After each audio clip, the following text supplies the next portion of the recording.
তারা হয়তো এই হাদিস জানে না, আল্লাহ পাক ওদের কানের মধ্যে আমার এই হাদিস যেন পৌঁছে দেন, আমিন। নবী সাল্লাল্লাহু আলাইহি ওয়াসাল্লাম বলেছেন, আমি মেরাজের রাতে যখন গিয়েছি তখন এক শ্রেণীর মানুষকে দেখেছি, ওদেরকে শাস্তি দেয়া হচ্ছে। কি শাস্তি? জাহান্নামীদের রক্ত এবং পুজ ওদেরকে খেতে দেয়া হচ্ছে। জিবরাইল আলাইহিস সালামকে জিজ্ঞাসা করা হলো যে এরা কারা? তিনি বললেন, এরা আপনার উম্মতের সেই সব ব্যক্তি যারা মাদক দ্রব্য সেবন করত। আল্লাহ রাব্বুল আলামিন তার হাবিবের মাধ্যমে জানিয়েছেন, যখন কোনো মুসলিম মাদক সেবন করে বা কোনো ব্যক্তি মাদক সেবন করে তখন 40 দিন তার নামাজ কবুল হয় না। এরপর যদি সে তওবা করে তাহলে আল্লাহ পাক তার তওবা কবুল করবেন ইনশাআল্লাহ। যদি সে আবারও মাদক খায় তওবা করার পর, আবার 40 দিন তার নামাজ কবুল হবে না।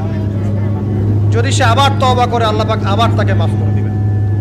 যদি সে আবারও মাদক খায়, আবার 40 দিন তার নামাজ কবুল হবে না।